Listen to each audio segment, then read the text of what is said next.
Halo, kembali lagi bersama Klinik Bimbel. Kali ini kita akan membahas tentang kimia unsur khususnya logam alkali 1A. Pertama, alkali itu berasal dari bahasa Arab yang artinya adalah abu. Jadi alkali ini adalah air abu yang bersifat basa. Maksudnya adalah logam alkali itu akan membentuk basa kuat yang larut di dalam air. Kemudian mari kita kenalan dengan anggota logam alkali 1A. Oke, jadi kita sudah tahu bahwa anggota dari logam alkali itu ada Li, ada Na, ada K, ada Rb, ada Cs, dan ada Fr. Kalau kalian lihat konfigurasinya ini sudah ada. Di paling belakang atau elektron valensi itu adalah angka 1. Ya kan?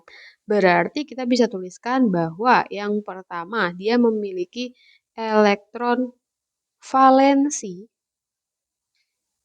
sebesar 1. Akibatnya apa? Akibatnya untuk mencapai kestabilan atau untuk stabil, maka dia akan cenderung melepas satu elektron. Karena dengan melepas satu elektron, dia akan oktet nih. Ya. Sehingga apa? Ketika dia melepas elektron, akibatnya dia akan membentuk ion positif. Maka nanti kalau misalkan ada unsur golongan 1A atau alkali, itu kita lihat ada Li+, K+, Na+, dan lain sebagainya. Nah, dari situ kita juga tahu bahwa bilangan oksidasi dari logam alkali itu bernilai +1. Seperti itu. Selanjutnya kita akan belajar terkait sifat-sifat dari logam alkali. Jadi logam alkali itu memiliki energi ionisasi yang sangat rendah. Akibatnya apa? Akibatnya dia mudah untuk melepas elektron. Ya, jadi kalau misalkan energi ionisasinya rendah, berarti dia mudah mengion atau melepas elektron. Akibatnya apa? Akibatnya dia sangat reaktif. Reaktif itu bagaimana? Reaktif itu adalah dia mudah membentuk senyawa. Jadi mudah untuk berikatan dengan unsur lain. Sehingga kita tahu bahwa dia tidak ada yang bentuknya atau yang berbentuk unsur bebas. Kalau misalkan halogen itu kan ada unsur bebasnya. Nah, tapi kalau alkali itu nggak ada. Itu adalah poin yang pertama. Kemudian sifat kedua itu adalah logam alkali mudah oksidasi atau kita sebut sebagai reduktor kuat. Kemudian sifat ketiga, logam alkali itu ketika dia bereaksi dengan air itu berlangsung cepat dan dia akan membentuk basa dengan gas H2. Contoh, misalkan logam Na bereaksi dengan air, maka dia akan membentuk basa ditambah gas H2. Nah, H2 ini dia akan membentuk ledakan. Seperti itu. Nah, ini NaOH itu adalah basa.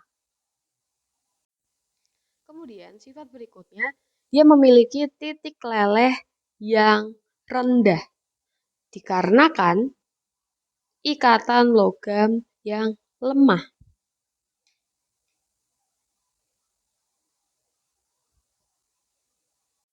Kemudian, logam alkali itu diperoleh dari elektrolisis leburan. Kita kan kemarin udah belajar tentang elektrolisis ya.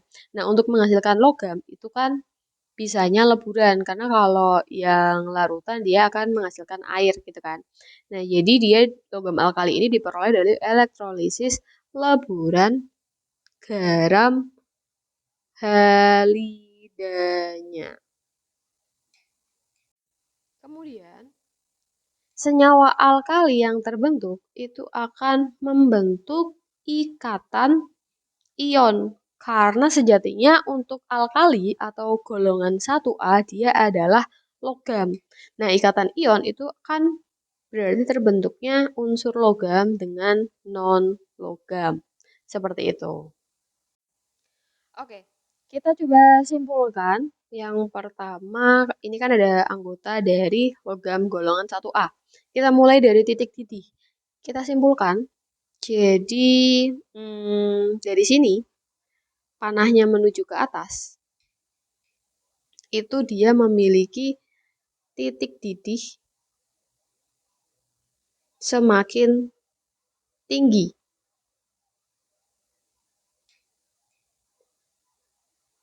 Nah, kecuali itu ada anomali di bagian fransium dengan CS. Harusnya kan lebih tinggi yang di atasnya. Tapi khusus ini itu lebih tinggi fransium. Jadi bisa ditulis Fr lebih tinggi daripada CS terkait titik didihnya. Kemudian untuk titik leleh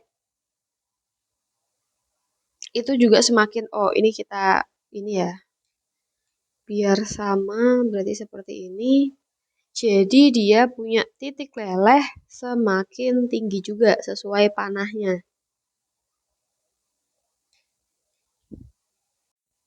Kemudian kita bikin panah lagi. Semakin ke bawah itu kita tahu bahwa jari-jari semakin besar karena konfigurasinya semakin banyak ya. Kemudian dari keelektronegatifan atau gini deh, kita singkat aja. Kita bagi dua. Keelektronegatifannya dari atas ke bawah itu semakin kecil. Kalau yang belum tahu atau nggak ingat, keelektronegatifan itu adalah kemampuan menarik elektron. Oke, kemudian dari atas ke bawah itu memiliki energi ionisasi yang semakin kecil atau energi ionisasi sendiri itu adalah kemampuan melepas elektron. Kemudian begitu juga dengan afinitas elektron. Jadi ini adalah secara pengertiannya, kita tulis dulu, semakin kecil. Secara pengertian itu adalah energi untuk melepas atau energi yang energi untuk menyerap. Energi gampangannya untuk menyerap elektron. Selanjutnya kita akan mengenali warna-warna pada logam alkali kecuali Fr, karena Fr itu tidak ada warnanya atau tidak diketahui warnanya. Yang pertama, untuk Li itu adalah warnanya merah tua, untuk Na itu kuning, untuk K itu adalah ungu, untuk Rb adalah merah, dan untuk CS itu berwarna biru. Nah, semakin ke bawah, kita review lagi. Jadi, yang pertama, mereka itu semakin reaktif yang paling bawah. Kemudian, basa semakin kuat. Kemudian, reduktor semakin kuat juga. Sekarang kita masuk ke kegunaan. Jadi untuk NaCl kita kenal dia sebagai garam dapur. Fungsinya apa? Fungsinya sebagai pengawet makanan. Kemudian ada lagi yang namanya NaHCO3. Itu adalah soda kue. Kemudian ada lagi NaNO3. Itu apa? Pupuk. Dan sebagainya.